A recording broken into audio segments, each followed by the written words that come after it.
नमस्कार सर्वांना, अवनी रेसिपीमध्ये सर्वांचे स्वागत आहे। तर आज आपण बनवणार आहोत लहान मुलांपासून तर मोठ्या व्यक्तींनाही आवडेल असा चॉकलेट केक। तो बनवणंही खूप सोपं आणि सिंपल आहे।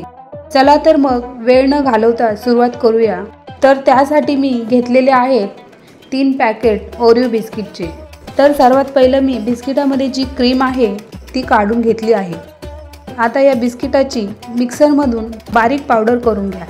तर ही बघा आपली पावडर झाली आहे। हिला एका बाउलमध्ये काढून घेऊया। त्यानंतर यामध्ये 1 ते 1.5 कप दूध थोडे करून टाका आणि व्यवस्थित मिक्स करून घ्या।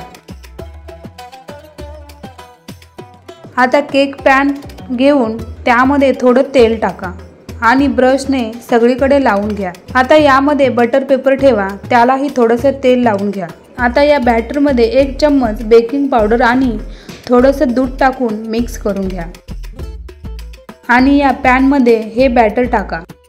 कढईला 5 मिनिटं गरम केलेला आहे। केक पॅन ठेवून 40 ते 50 मिनिटं स्लो गॅसवर ठेवा। आता ही बिस्किटामधली जी क्रीम आहे यामध्ये थोडं दूध टाकून त्याला मिक्स करून घ्या। आता एक डेअरी मिल्क चॉकलेट घेऊन याला मेल्ट करून घेऊया। तर आपले 50 मिनिटं झालेले आहेत। तर आपण चेक करूया। आपला केक झालेला आहे, तुम्ही बघू शकता व्यवस्थित फुललेला आहे। आता हे भांडं उलट करून एका प्लेटमध्ये काढून घेऊया। यावरचा बटर पेपर काढून टाका। तुम्ही बघू शकता स्पंजी झालेला आहे। चाकूच्या साहाय्याने याचे 2 भाग करून घ्या। त्यानंतर यावर शुगर सिरम टाकून घ्या आणि जी क्रीम आपण काढलेली आहे ती यावर व्यवस्थित लावून घ्या आणि केकचा वरचा भाग यावर ठेवा। यावर मेल्ट केलेली चॉकलेट लावून घ्या। तुम्हाला हवे तसे डेकोरेट करा। मी यावर जेम्स टाकलेले आहेत। तर तयार आहे आपला सॉफ्ट असा चॉकलेट केक। तुम्हीही नक्की ट्राय करा।